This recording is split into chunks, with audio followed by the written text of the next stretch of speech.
poor blind orphan was quietly guided toward a fate she could not see until an Apache warrior noticed what everyone else ignored and chose not to wait for permission. What she never knew, what Ellen Cross could not have imagined, even on the darkest day of her life, was that she wasn't merely walking into deception. She was stepping into a meticulously planned scheme, one strong enough to mislead an entire town, and a single decision made deep in the forest would either shatter 2 lives or bind 2 hearts forever, though no one yet understood how. Before the story goes on, subscribe and turn on notifications so you don't miss what comes next, and tell us in the comments where you're watching from. In the Arizona Territory of 1865, a young woman who listened more than she saw was about to discover that betrayal often wears the mask of kinship, and that the man who witnessed her abandonment, a warrior with every reason to walk away, would soon face a choice step into danger, leave her to face it alone. Ellen Cross had lived without sight for 7 years, yet colors still lived in her memory. She remembered the blue stretch of Arizona skies at dawn, the gold shimmer of wheat fields in summer wind, the deep brown warmth of her mother's eyes, and the silver threads in her father's beard. She remembered the scarlet blaze of the fever that claimed both her parents when she was 12. The sickness that burned through her body stole her sight, yet spared her life.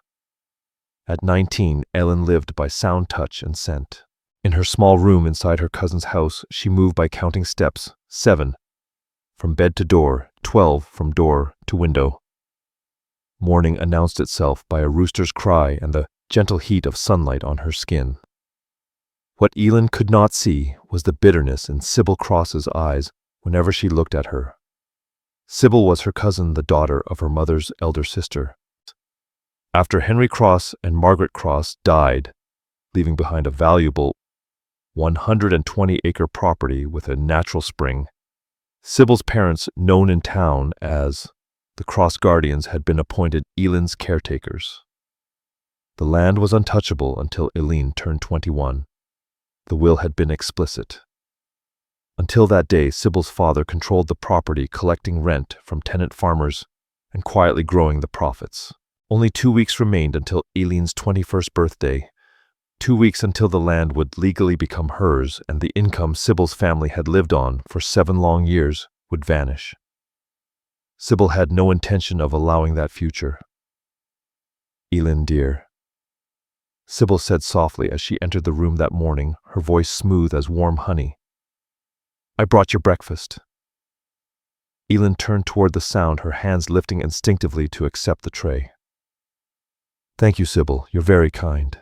Kind if only Ellen could have seen the curl of Sybil's lip. "I try," Sybil replied, setting the tray on Ellen's lap, just hard enough to slosh the tea.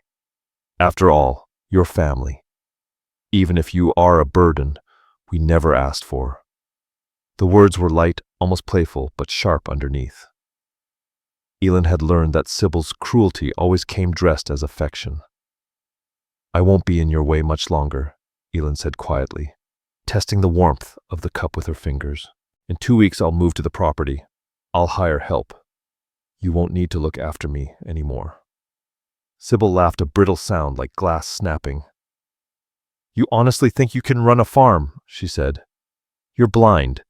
You can't even dress yourself properly." She leaned closer. "Look, your buttons are crooked again." Ellen's hand flew to her blouse. Sybil was right. She had missed them. "I'll learn," Ellen said, lifting her chin. "I'm not helpless." "Of course not," Sybil replied, patting her hand with practiced sympathy. "Now eat. You have a visitor this afternoon." Ellen's heart leapt. "A visitor? Who, Jonah Hale?" Sybil said casually. "You remember Jonah, don't you? Your childhood sweetheart before the fever." Ellen felt her cheeks warm with hope and embarrassment. Jonah. She hadn't heard his name in months. Jonah Hale was the neighboring farmer's son. They had grown up side by side, running fields together as children. When Ellen's parents died and she was taken into Sybil's household, Jonah had promised he wouldn't forget her, and he hadn't. For 7 years, he visited faithfully, bringing flowers she could smell but not see, reading newspapers, and books aloud, speaking of dreams for his father's land. 3 months earlier, he had asked her to marry him. When you turn 21 and inherit your property, Jonah had said, holding her hands, marry me, Elin. We'll join the farms. We'll build a life together. I don't care that you can't see you're the bravest person I know. She had said yes through tears. For the first time since losing her sight, Elin felt truly chosen. Then a month ago, Jonah's visits stopped. I thought... Elin hesitated. I thought Jonah wasn't coming anymore. Oh, he's been terribly busy, Sybil said lightly. But he asked me to tell you, he'll be here at 2. He has something important to discuss. After Sybil left, Elin could hardly contain her excitement. She braided her dark hair with care, checked each button, twice smoothed her best dress. When the clock struck 2, she heard the front door open. She heard Sybil's welcoming tone first. Then the sound of boots crossing the floor. She knew those steps, Jonah Hale's steps moving closer to the parlor. Elin's in here, Sybil said, then almost too casually. But Jonah could... I have a quick word with you first, just a moment, in private. Elin frowned. Something about it felt off, but she stayed seated. Her hands rested tightly in her lap, her pulse racing. That moment stretched on. She caught fragments of low voices, then Sybil's sharp, delighted laugh. A faint clink followed glass touching glass, cups being set down. At last the parlor door opened. Elin, dear, Sybil said smoothly, Jonah's come to see you. Elin rose, turning toward the sound of his approach. Jonah, I'm so glad you came. I've missed... Who are you? The question struck her like a blow to the chest. It was Jonah's voice, but wrong, thick, unsteady. Jonah, it's me, she said quickly. It's Elin. I don't think... He hesitated. Do I know you? Her hands began to shake. Jonah, we're engaged. You asked me to marry you 3 months ago. You said when I turned 21, Jonah laughed. But it was hollow. Forced. I'm not engaged to you. I'm engaged to Sybil. The room tilted. What Elin whispered. Jonah and I are getting married, Sybil added, her voice soaked in false sorrow. Oh, Elin, I assumed you already knew. He proposed to me 2 weeks ago. We're very much in love. No, Elin said, shaking her head. No, Jonah, you promised. I think you're confused, Jonah replied. His voice sounded distant, as if rising from deep water. Sybil and I have been seeing each other for months. I barely know you. Elin reached out, desperate to touch his face to make sense of the moment. Her fingers brushed his arm. He pulled away. Don't touch me. The rejection cut deep. Jonah, please, she begged. I don't understand. What happened? What changed? Nothing changed, Sybil said calmly. You imagined things that weren't there. It's common for blind people to misunderstand kindness, to mistake courtesy for affection. Jonah was simply polite, and you took it too far. That's not true, Elin cried. Jonah, you held my hands. You told me you loved me. You said my blindness didn't matter. Elin, Sybil snapped, her tone hardening. You're embarrassing yourself, and you're making Jonah uncomfortable. Apologize. The command struck deep. Years of being dependent, of being treated as a burden, had trained Elin to obey. I'm sorry, she whispered, tears slipping down her cheeks. I'm sorry for the confusion. That's better, Sybil said, looping her arm through Jonah's possessively. Now Jonah and I have wedding plans to discuss. Elin, why don't you go lie down? You look exhausted. Elin fled. She climbed the stairs blindly, counting each step through her sobs, and collapsed onto her bed. None of it made sense. She couldn't make it make sense. What Elin didn't know, what she couldn't have known, was that Sybil had been dosing Jonah's tea with laudanum for 6 weeks. The drug dulled his thoughts, weakened his memory, made him pliable. Old truths were fading, replaced by suggestions Sybil fed him daily. What Elin also didn't know was that Sybil never intended to marry Jonah at all. Taking him from Elin was enough. It It was about cruelty, about proving Elin was disposable. And what Elin least suspected was that once she turned 21 and could legally claim her inheritance, Sybil had no intention of letting her survive to see that day. The next morning, Sybil entered Ellen's room early. Up, she said briskly, "We're going for a walk." Elin sat up disoriented. "A walk? Where? The forest? You need to learn independence, Elin. In 2 weeks, you'll be on your own. You can't rely on others forever." Anxiety tightened Elin's chest. Don't argue. Get dressed. We leave in 10 minutes. For the next 10 days, Sybil led Ellen into the forest every morning. She taught her a precise route from the house past the old oak across the creek, by the wooden bridge, through the clearing scattered with flat stones. Elin memorized every detail. 37 steps from the porch to the oak, 12 more to the creek. The bridge 5 planks wide. She counted. She listened. She trusted. And she never once suspected she was being trained to walk into her own trap. 40 measured steps carried her through the clearing. Elin learned to read the land with her hands and feet, the scrape of coarse bark beneath her fingers, the slick roundness of stones under her boots, the cool softness of moss clinging to the north side of the trees. She counted every movement, building a careful map inside her mind, marking what was safe and familiar. "You're doing well," Sybil Cross said, on the 10th day, her tone warm with approval. "Tomorrow will be the final test.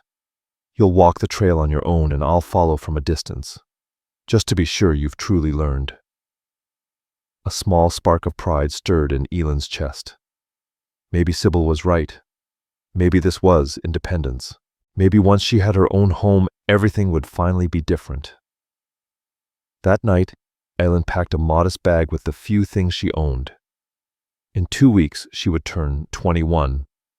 She would claim her inheritance. She would start again. She would endure the heartbreak Jonah Hale had left behind. She would learn how to live on her own. It never crossed her mind that she might never reach her 21st birthday. The 11th morning dawned colder than it should have. Elin dressed carefully, pulling on her wool coat and gloves. "Ready?" Sybil asked brightly. "Yes," Elin replied, gripping her walking stick. Together they stepped into the trees. Elin counted without thinking. 37 steps to the oak, 12 more to the creek. Then she froze. The creek sounded wrong, louder, closer. Sybil, Elin called, unease tightening her voice. "This doesn't sound right." "Keep walking," Sybil answered from behind her. "Trust yourself." Elin hesitated, then moved forward. She reached the bridge, but something was off. The planks felt narrower, the gaps between them uneven. Sybil, Elin said again, "I think we're on the wrong path." "You're fine. Keep going." Elin crossed carefully and stepped into what should have been the clearing, but instead of flat stones, thick brush snagged at her skirt. "Sybil, something's wrong. We should go back." "You're just nervous," Sybil replied. "Sit down a moment. I'll fetch water from the creek." Elin found a fallen log and lowered herself onto it, her heart pounding. The air here felt wrong, sharper, untamed, carrying a wild scent that made her skin prickle. "Sybil," she called. No answer. "Sybil." Only silence. Elin stood, panic rushing in.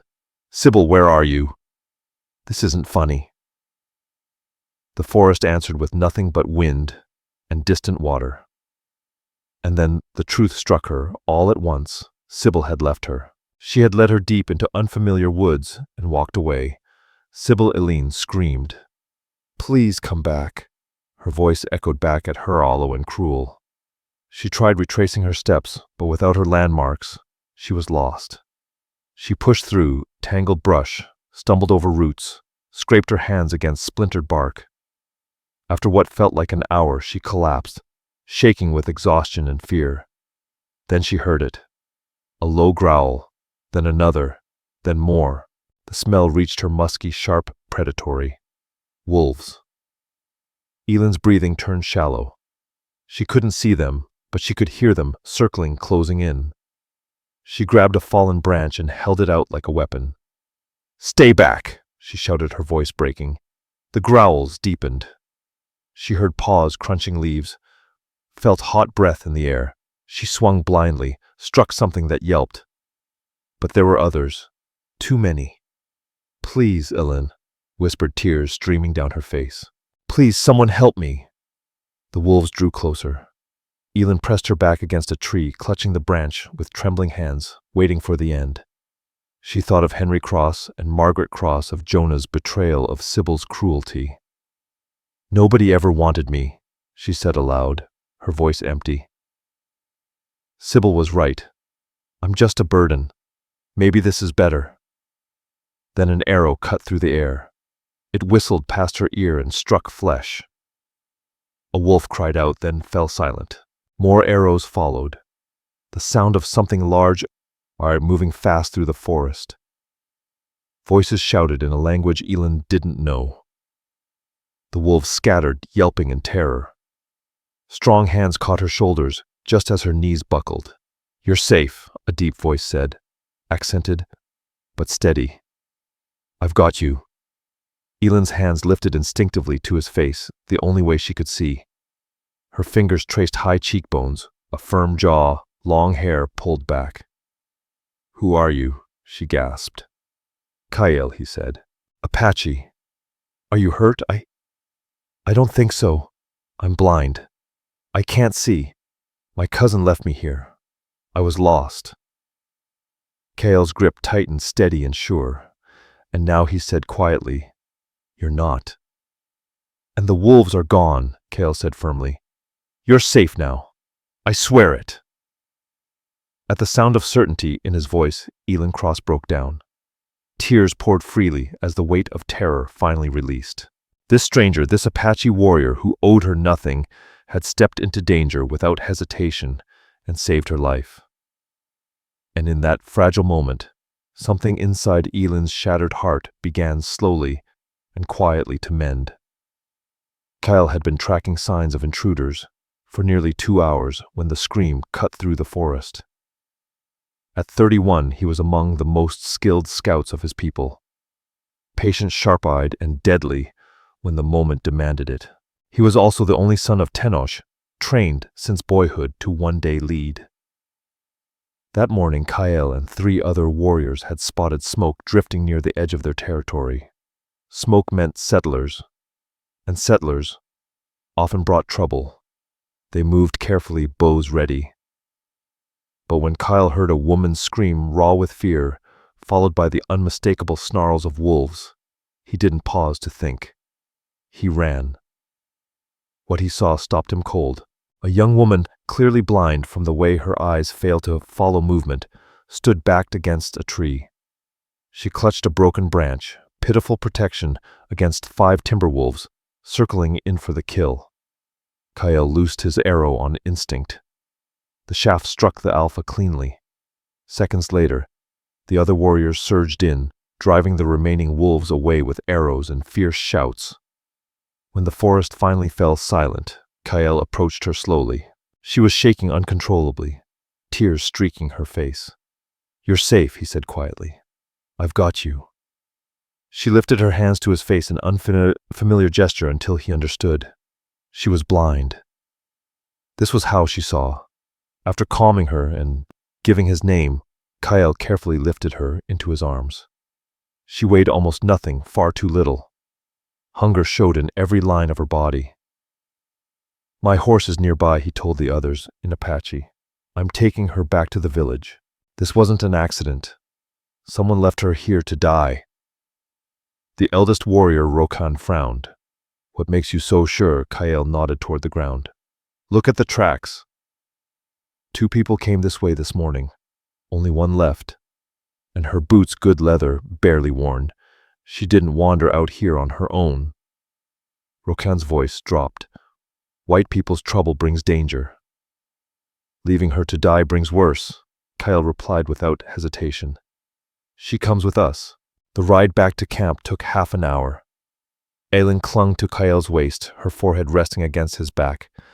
She didn't speak, only trembled. Saya, Kayel's mother, was grinding corn outside their lodge when they arrived. One look at Aylin, and she moved at once. Inside she said, "Now, what happened?" Wolves, Kayel answered, laying Aylin gently onto the furs. "An abandonment. She needs water, food, warmth." Saya worked quickly, checking for wounds, wrapping Aylin in blankets, placing a cup in her shaking hands.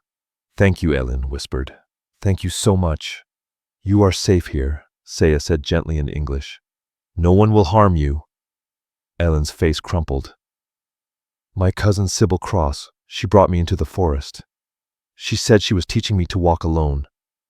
But she led me somewhere unfamiliar and left me. She wanted me dead." Anger flared hot in Kayel's chest. Why, Aylin hesitated, then spoke haltingly about the land. About turning 21 in 2 weeks. About the Cross Guardians losing control of the property. "She doesn't want me to inherit," Aylin said softly. "If I die before my birthday, everything goes to her. I'm the only thing standing in her way." "And the man?" Kayel asked carefully. "You mentioned another." Aylin's voice broke. "Jonah Hale. I thought we were going to marry. But Sybil took him, changed him. He looked at me like I was a stranger." Kayel and Saya exchanged a glance. "Some people use medicines to cloud the mind," Saya said quietly. "Opium. Laudanum. They make people forget, believe lies. Your cousin sounds capable of this." Aylin's breath caught. "You think she drugged him?" "I think your cousin is dangerous," Saya replied plainly. "And if she learns you survived, she will try again." Aylin's voice dropped to a whisper. "Then I can never go back." "I have nowhere to go, Aylin," Cross said quietly. "No family, no home, nothing." "You have a place here," Kayel replied. Aylin turned her head toward his voice. "I can't stay. I'm a burden. You saved my life and I'm grateful, but I can't ask you to take me in."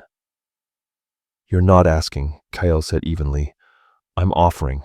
Stay with us, at least until after your birthday, until it's safe for you to claim what's yours." "Why?" Aylin asked, her voice breaking. "Why would you help me? You don't even know me." Kayel crouched in front of her so they were eye to eye. "Because you stood against 5 wolves with a stick. Because you survived when you were meant to die. Because you deserved better than what was done to you." Aylin covered her face and began to cry, not from sorrow, but from relief. From the crushing release of being seen as worthy for the first time in 7 years. Saya gently ushered Kayel out of the lodge. "Give her privacy. She needs rest." Outside, Tenoch was waiting. He was tall and imposing, silver threading through his dark hair. "I hear you brought home a white woman," he said. "A blind woman." Kayel corrected calmly. "Who was left to die by her own family. She stays. At least for now." Tenoch studied his son's face. "You feel strongly." "I do." "Then she stays," Tenoch said. "But be careful, Kayel. The troubles of white people often spread wider than expected." "I know," Kayel replied.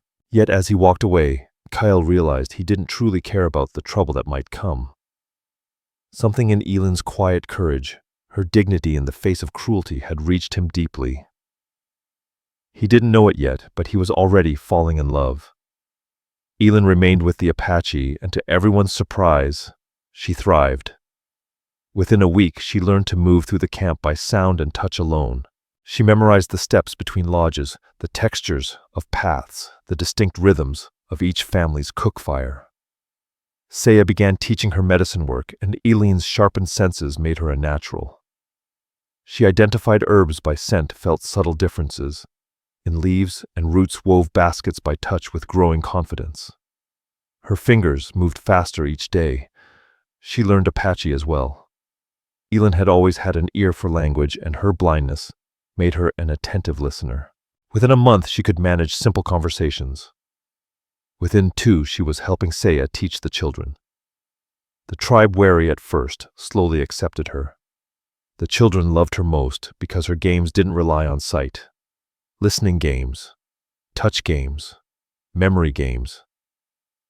But it was Kyle who helped Elin heal the deepest wounds. He visited her daily, bringing small gifts from the forest, smooth stones, fragrant flowers, leaves, with curious textures. He described sunsets so vividly she could almost see them. Told her of eagles overhead, deer by the stream, the way light slid across the mountains. He held her hand when sadness crept in. He made her laugh when hope felt distant. For the first time in years, Elin felt valued, not pitied, but truly valued. 3 months after her rescue, Kyle found her sitting by the stream, her feet in the cool water, her face turned toward the sun. "Elin," he said softly, sitting beside her. "Kyle." She smiled. She always knew his footsteps. "Did you bring me something interesting today?" "Yes." He placed something smooth and round into her palm. "A river stone. Feel it." Elin traced it with her fingers. It was perfectly polished, shaped by water over centuries. "It's beautiful. Like you," Kyle said. Her breath caught. "Kyle, I need to tell you something." He spoke first, his voice serious. "These past months, watching you become part of us, you are not a burden. You are not helpless. You're strong, brave, and kind. You see what others miss." "I'm blind," Ellen whispered. "You see more than I do," Kyle insisted. "With your hands, your ears, your heart. That's not weakness. It's a gift." Tears welled in her eyes. "Kyle, I love you," she said softly. "I know it's fast. I know we come from different worlds. But I love you." He didn't hesitate. "I love you too. And if you'll have me," Kyle continued quietly, "I want to marry you. I want you to stay not as a guest, but as my wife, as part of my family." Ellen Cross turned her face toward him and lifted her hands, gently tracing his cheeks and strong jaw, learning his features, the only way she could. "You truly mean this?" she said softly, awe trembling in her voice. "You're not just being kind." "I mean every word," Kyle replied. "Elin Cross," he said carefully, "will you marry me?" Her thoughts drifted to Jonah Hale, who had sworn to love her, but had been so easily twisted. To Sybil Cross, who had smiled while planning her death. And then to Kyle, who had run toward danger without hesitation, who had seen her worth when no one else had, who loved her not, despite her blindness, but with every part of who she was. "Yes," Elin said. "Yes, Kyle. I will marry you." He pulled her into his arms, holding her tightly. And at last, Elin understood what it meant to be chosen. To be wanted. To be loved without condition. They were married a week later in an Apache ceremony Elin could not see but felt in every part of her, being the heat of the fire, the steady rhythm of drums, the rise of voices and song. Kyle's hands never left hers. Saya's tears fell freely. For the first time since losing her sight, Elin felt whole. But happiness rarely lasts when evil still has unfinished business, and Sybil Cross was not done with Ellen. 2 months after Ellen married Kale, the past came riding into the camp. She was helping Saya prepare medicine when unfamiliar sounds reached her ears, horses many of them, and English voices. Kyle Saya called out, "We have visitors!" Kyle stepped from the lodge where he'd been cleaning his weapons. His expression hardened instantly at the sight of the group approaching, a sheriff judging by the badge, a lawyer carrying an expensive leather case, and 2 voices that made Elin's blood run cold. "Well, my stars," a woman exclaimed. "Elin, you're alive." "Sybil." Elin's hands curled into fists. "Saya," she whispered. "That's her. That's Sybil." Saya moved at once, placing himself between Elin and the newcomers. "State your business," he said coldly in English. "I'm Grant Hollis, Sheriff," the man replied. "We're looking for Elin Cross. We were told she might be here. If she is, she needs to come with us. There are legal matters to settle." Sybil stepped forward, her face carefully arranged in false concern that made Elend's chest burn. "Elend, thank heavens," she said. "I thought you were dead. I searched for days. The wolves I found pieces of your dress." "You left me to die," Elend said, her voice shaking with fury. "You led me into an unfamiliar part of the forest and abandoned me." "That's not true," Sybil replied smoothly. "I went to fetch water.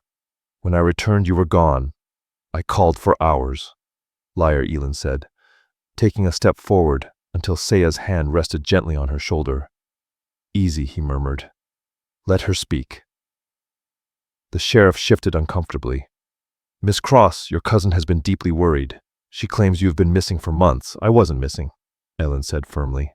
"I was here, safe, alive, despite her." "Elend is confused," Sybil said, pressing a handkerchief to dry eyes. "The trauma of the attack, it's affected her mind." "My mind is clear," Elend snapped. The lawyer cleared his throat. "Miss Cross, I'm Warren Pike. Regardless of past events, there is a legal matter to address. You turned 21 3 weeks ago. Your inheritance must be claimed or it will be forfeited." Elend's heart dropped. In the happiness of her new life, she had forgotten her birthday. "I claim it," she said at once. "The property is mine. I claim it." "Excellent," Pike replied, opening his briefcase. "However, there is a complication. You are currently residing with," he glanced at Kyle with thinly veiled disdain, "natives. This raises concerns about your competency and ability to manage such valuable land." "I am fully competent," Elend said. "She's living with savages," Sybil cried. "She's been brainwashed. Look at her, she dresses like them." Elend was wearing soft, patched deerskin clothing Saya had made for her, far more comfortable than the stiff dresses of her past. "How I dress has nothing to do with my mind," Elend said evenly. "Miss Cross," Sheriff Hollis began attempting reason. "Perhaps." "Your cousin has filed a petition with the court," Warren Pike said evenly. "She claims concern for your welfare. Given your blindness and your current living arrangements, the judge believes a competency review is necessary." "A review?" Elend Cross asked. "You will be taken back to town and placed under medical supervision," the lawyer continued. "If you are deemed competent, you inherit your property. If not, your legal guardian will continue managing your affairs." "Sybil Cross is not my guardian anymore," Elend said urgently. "I'm 21. I'm married." "Married?" Sybil's brows lifted. She tilted her chin toward Kyle. "To him, that isn't a legal marriage," Sybil said coolly. "You can't marry a savage." Kyle's jaw tightened, but he stayed silent, letting Elend speak for herself. "Under Apache law," Elend began. "Apache law means nothing in a white court," Pike interrupted. "Legally, you are an unmarried blind woman residing among natives. The court orders you to return to town for evaluation. And if I refuse," Elend asked, "then you forfeit your inheritance. Your cousin as next of kin receives everything."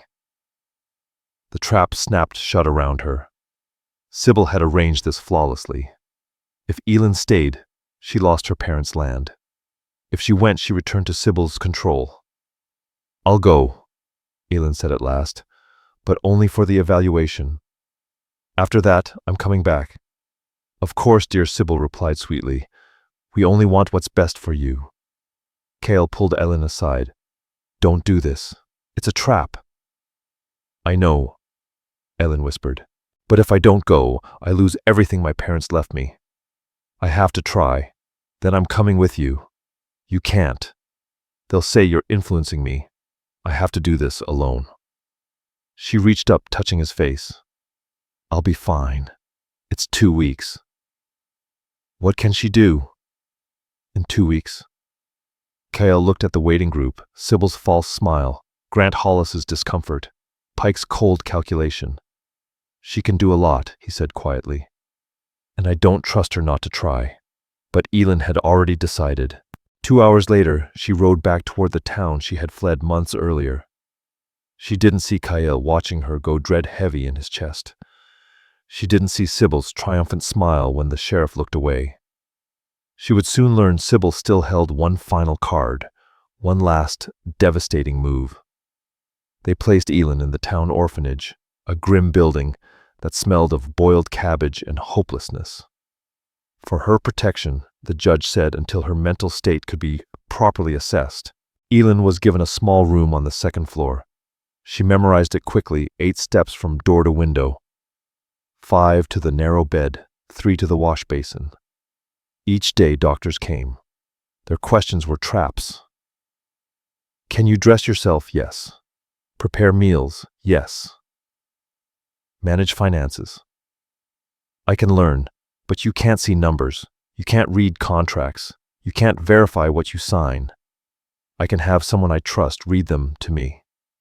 Your Apache friends, the doctor sneered. You realize relying on natives makes you vulnerable to manipulation. More vulnerable than trusting family who tried to kill me, Elin shot back.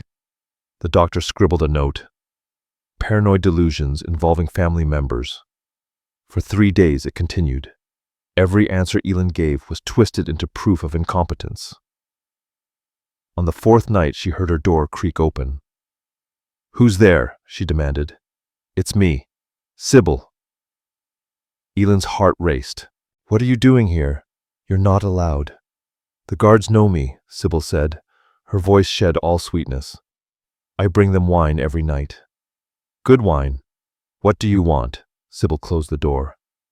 Elin heard the lock slide home. We need to talk about Jonah Hale.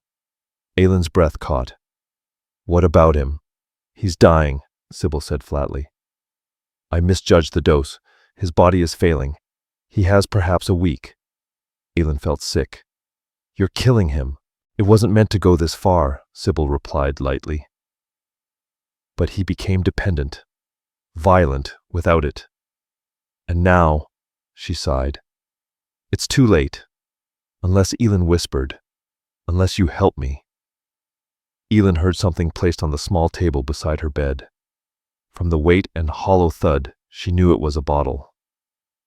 There's an antidote, Sybil Cross said calmly. A mixture that can reverse what's killing Jonah Hale. But I need your cooperation to get it. Elin's chest tightened. I don't understand. It's simple, Sybil continued. The doctor who makes it won't sell to me, but he will sell to you. She tapped the bottle. Tomorrow morning you drink this. It's a sedative, a strong one. Elin's hands trembled. You'll become confused, disoriented, incoherent. The doctors will declare you incompetent. You'll sign your inheritance over to me as your guardian. And if I refuse, Elin whispered. Then Jonah dies, Sybil replied flatly. And I'll tell the judge you attacked me tonight, that you're violently unstable. You'll be locked in an asylum for the rest of your life. You can't do this, Elin said, her voice shaking. I already have, Sybil answered coolly. The guards will swear they saw you strike me. I'll have bruises to prove it. She paused, then added lightly. And there's one more thing. That Apache who saved you, Kyle. I hear he's Tenoch's son. Important. It would be tragic if soldiers were sent to arrest him for kidnapping a blind white woman. Elin went cold. Charges like that can start wars, Sybil said softly. So cooperate or everyone you love suffers. She nudged the bottle closer. It isn't poison, just enough to make you seem unwell. You drink it tonight. Tomorrow you fail the evaluation. You sign the papers. Then I give you the antidote formula for Jonah, she concluded. Everyone wins. Elin swallowed hard. Except me. Sybil smiled. You're blind, Elin. You were never meant to run a farm anyway. At least this way Jonah lives. She stood. Think carefully. He doesn't have much time. The door closed. The lock slid home. Elin sat in the darkness, her thoughts racing. She could drink the sedative, lose everything her parents had left her, and maybe save Jonah. Or she could refuse and watch innocent people suffer because of her. It wasn't a choice at all. With shaking hands, Elin found the bottle and pulled the cork free. The smell was sharp and bitter, medicinal. She thought of Kael, of the life they had begun, of the peace she had finally known. "I'm sorry," she whispered. "I'm so sorry." She drank. The liquid burned as it went down. Almost at once the room began to spin. Her thoughts slowed thick and heavy. She tried to stand to cry out, but her legs betrayed her. She collapsed back onto the bed, the bottle slipping from her numb fingers. The last thing she heard before the darkness closed in was Sybil's laughter, echoing down the hallway. Kyle could not sleep. For 4 days, he paced the camp, his instincts screaming that something was wrong. Tenoch had forbidden him from riding into town. "We cannot afford to anger the whites," his father had warned. But Kyle's patience snapped on the 4th night. "I'm going," he said. "You'll start a war," Tenoch replied. "I'll start one anyway if Ellen dies, because I did nothing." Kyle rode through the night, reaching town just before dawn. The orphanage was easy to find, a bleak building on the edge of town. Too easy, too poorly guarded. He circled it once, searching for Eileen's window. Then he heard it, a sound so faint most men would miss it. Gasping, choking. Kyle scaled the wall with practiced ease, forced the window open, and climbed inside. Eileen lay on the bed, convulsing. Foam clung to her lips. An empty bottle lay shattered on the floor. Kyle breathed, lifting her into his arms. She burned with fever. Her breathing was shallow, uneven. He didn't knock, didn't ask permission. He carried her back out the window, ran for his horse, and rode straight through the sleeping streets. There was only one man in town who would treat natives, Dr. Isaac Chen, a Chinese immigrant trained in San Francisco. Kyle kicked in the door. "Help her," he demanded. "Please." Isaac Chen took one look at Eileen and moved instantly. "Put her on the table. What did she take? I don't know." "There was a bottle. Did you bring it?" Kale cursed softly. "No." Isaac Chen leaned close, smelling Eileen's breath, examining her pupils, checking her pulse. His expression darkened. "Belladonna mixed with something else," Isaac Chen said sharply. "It's extremely dangerous. Hold her." What followed was 2 hours of agony. Isaac Chen forced activated charcoal down Ellen Cross's throat, pressed bitter herbs to her lips to induce vomiting, and laid cold cloths across her burning skin. Her body convulsed again and again. Kyle never let go of her hand. He whispered to her in Apache, his voice breaking, "Stay with me. Please, stay. I can't lose you, not like this." At last, as the first light of dawn crept through the window, Ellen's seizures eased. Her breathing slowed. The fever broke. "She'll live," Isaac Chen said, wiping sweat from his brow. But it was close. Another hour, and she would have been gone. "What was she given?" Kyle asked, his fists clenched. "Belladonna, without question," Isaac replied. "It causes confusion, hallucinations, seizures, mixed with another agent to intensify its effects. Whoever did this wanted her to appear insane." Kyle's hands tightened. Her cousin. Likely Isaac Chen agreed, but proving it won't be easy. Eileen stirred, her eyelids fluttering open. "Kyle," she whispered. "I'm here," he said quickly, squeezing her hand.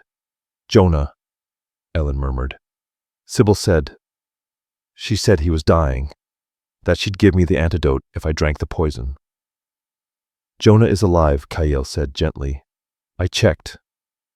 He's ill and confused, but alive. Sybil lied to you." Eileen's face crumpled. "She used me. Again." "No," Kale said firmly. "She tried to, but you're alive." And now he added quietly, "We end her." "How?" Ellen asked weakly. "I failed the evaluation. The doctors think I'm insane. She's already won." "Not yet," Kale replied. "Not until the judge makes a final ruling." "When is that?" "Tomorrow." Elin pushed herself upright, still trembling. Then we have one day. You're going to tell the truth, Kyle said. All of it. And I'll make sure they listen. Isaac Chen cleared his throat. I'll testify about the poisoning, what belladonna does, what it's used for. That alone should raise questions. It won't be enough, Elin whispered. They'll say I poisoned myself. Then we need more proof, Kyle said. You said someone benefits from you appearing insane. Who Sybil? Isaac replied. If Elin is declared incompetent, Sybil inherits everything. And if Jonah dies while under Sybil's care, Kale added slowly, who inherits his land? Elin gasped. She does. She's his fiancée. Exactly, Kale said. She gains 2 properties, yours and Jonah's. All she has to do is ruin you and wait for him to die from the drugs she's been feeding him. But we can't prove she poisoned Jonah, Elin said. Can we? Isaac Chen smiled faintly. Maybe we can. If I examine him, I can test his blood. Laudanum leaves traces. And if we prove she's been poisoning Jonah, Kale said, then her story about protecting you collapses. She's exposed, Elin breathed, as what she really is, a murderer. Kale finished. For the first time in days, hope stirred inside Elin. We do this tomorrow, Kale said. At the hearing, in front of everyone. She'll fight, Elin warned. Let her, Kale replied. She won't win. The hearing to determine Elin Cross's competency was held in the town courthouse. A cramped room, thick with dust, old paper, and desperation. Elin sat at the front, Kale beside her. Isaac Chen waited behind them, prepared to testify. Sybil Cross arrived dressed in black, her face arranged in practiced concern as if already mourning Elin's lost inheritance. The judge, a heavy-set man named Silas Merrick, called the court to order. We are here to determine the mental competency of Miss Elin Cross, he announced. Miss Cross turned 21 3 weeks ago and is entitled to inherit her parents' estate. However, concerns have been raised regarding her ability to manage said estate given her blindness and recent behavior. Warren Pike rose. Your Honor. We have substantial evidence of Miss Cross's incompetence.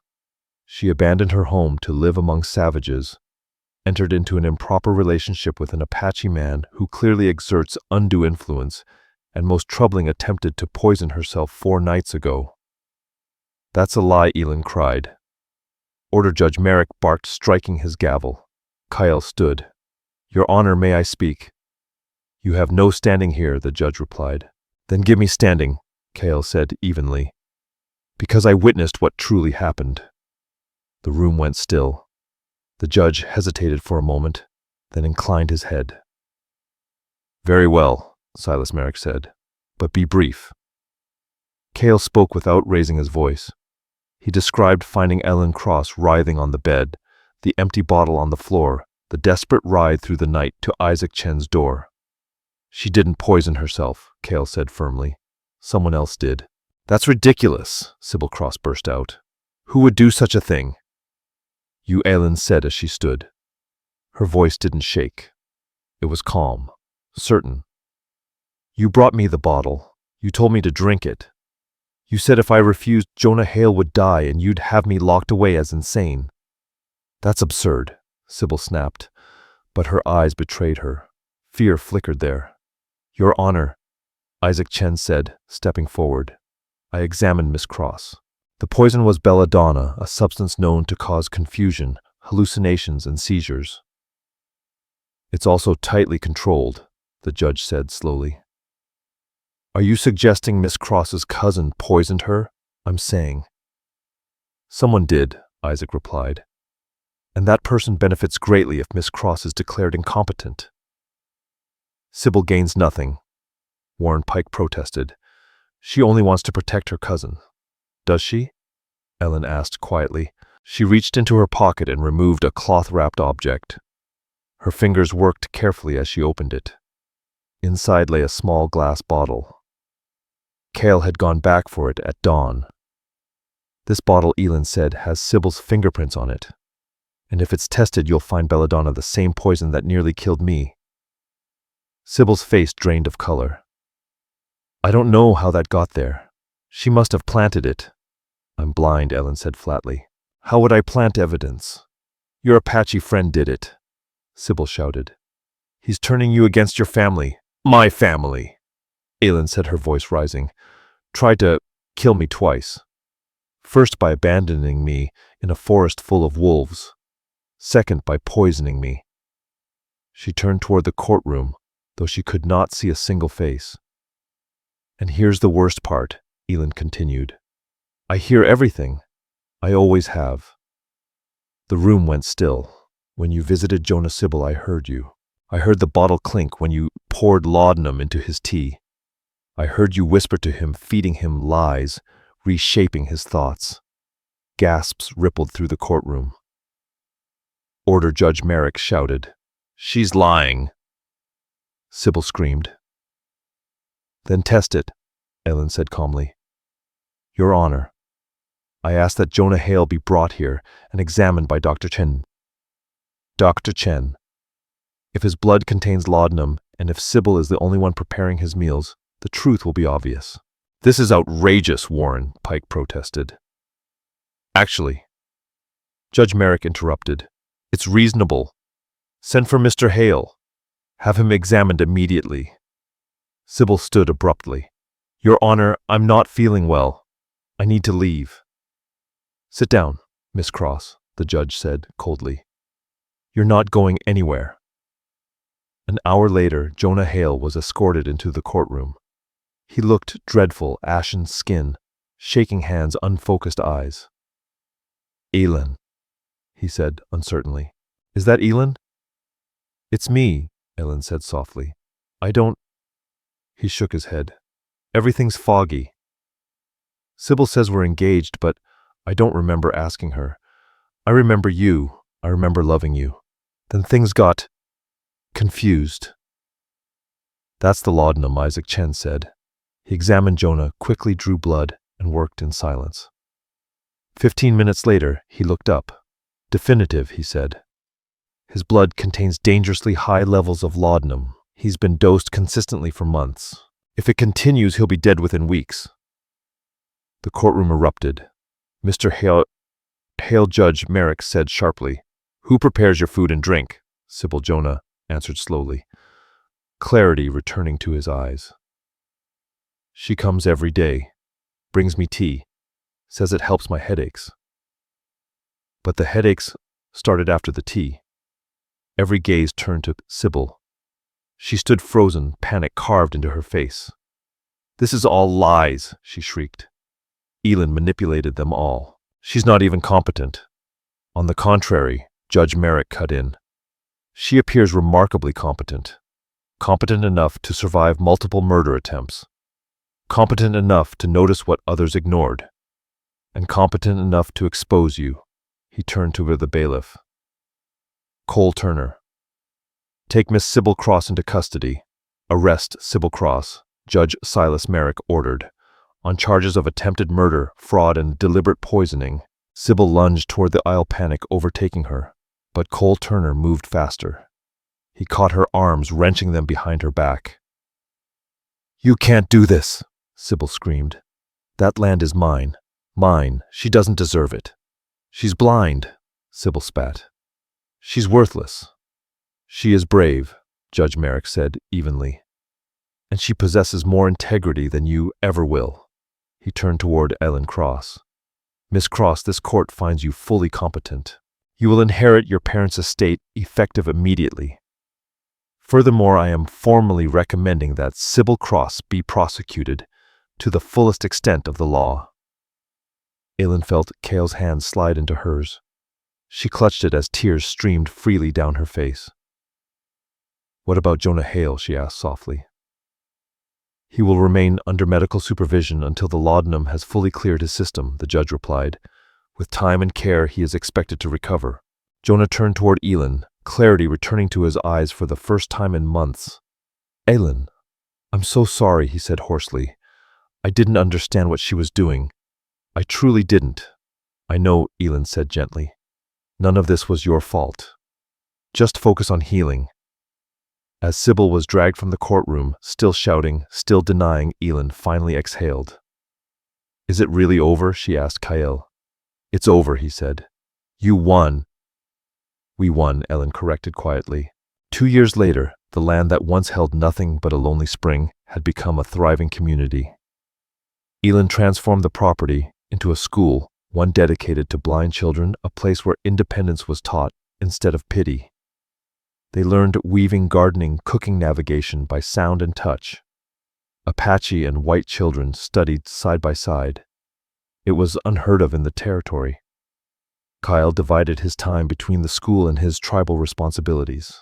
He had been formally named Tenoch's heir, but for now, helping Ellen build something meaningful mattered more than titles.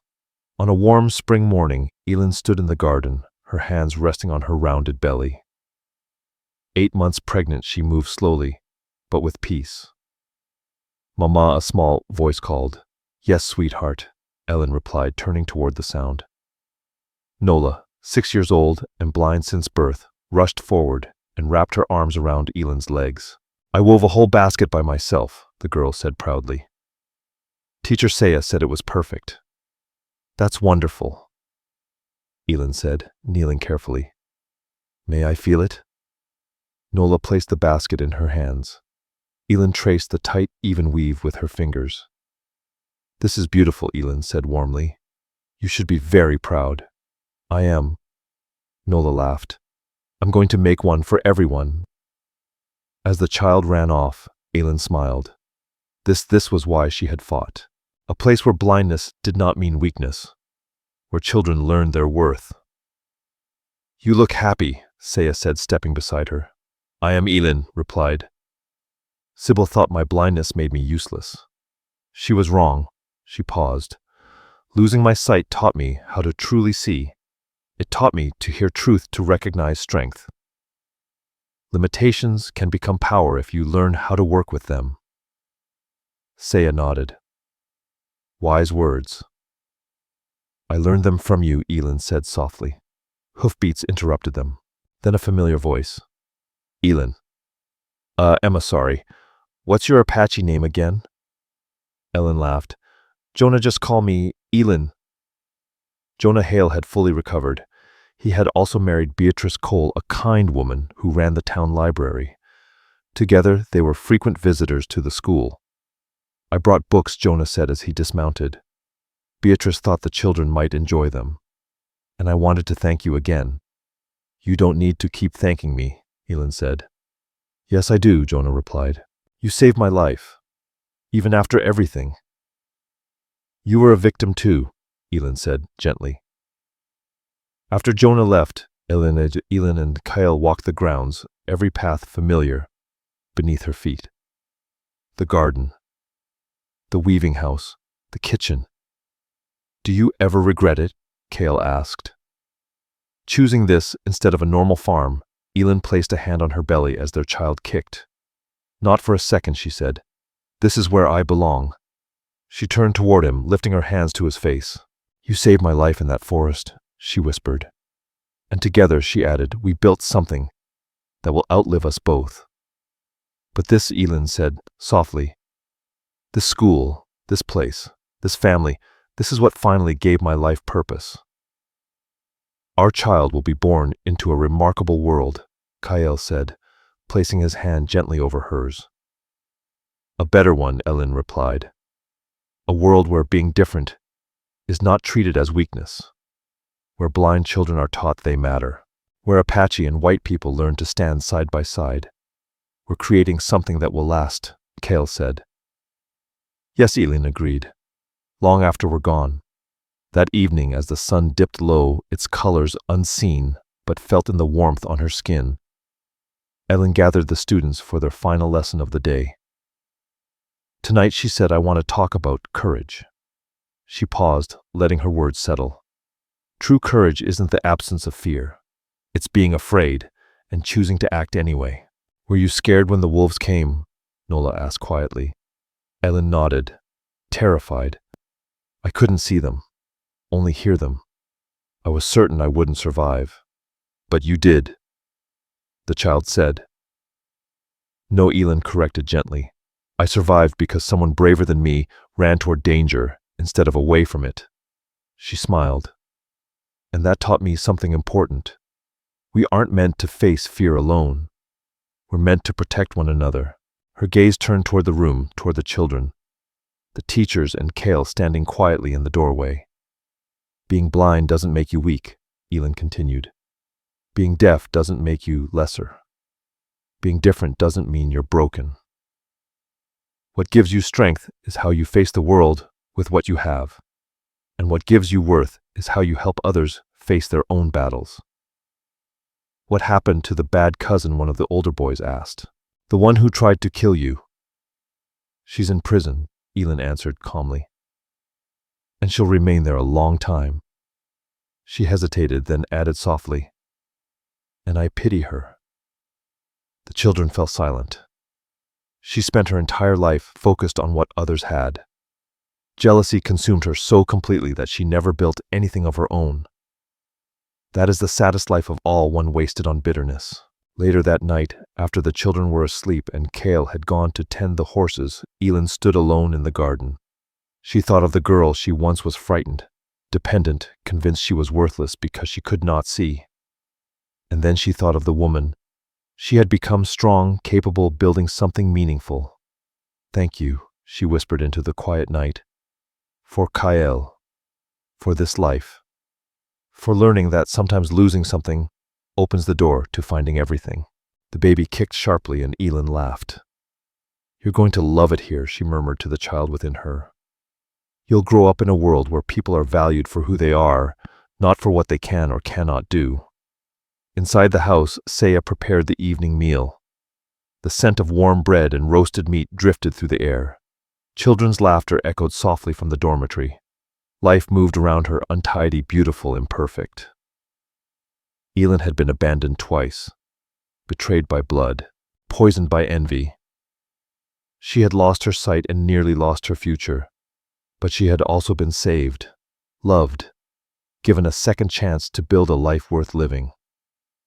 Standing in the garden of the school she had created, with her husband's child growing inside her, and the sound of children learning their worth all around, Elin Cross finally understood what it meant to truly see. Not with her eyes, but with her heart. Not despite her blindness, but because of everything it had taught her. She was blind, yes, but she saw more clearly than most ever would. And that she knew was the greatest gift of all. If this story touched your heart, please like the video. Comment below which moment moved you most. Was it Kale saving Ellen from the wolves, the courtroom showdown with Sybil Cross, or the school Elin built for blind children? Subscribe and turn on notifications so you don't miss the next story. Share this tale because stories of survival and justice remind us that sometimes those who try to break us are the very ones who give us the strength to become who we were always meant to be.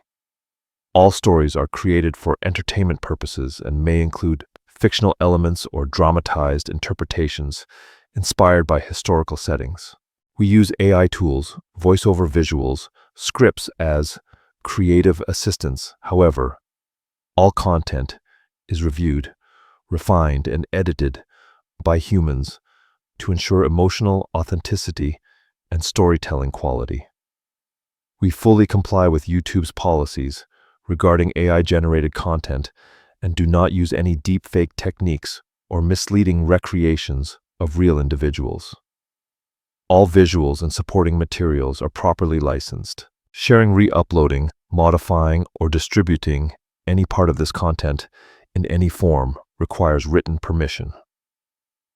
We appreciate your support and respect for original creative work.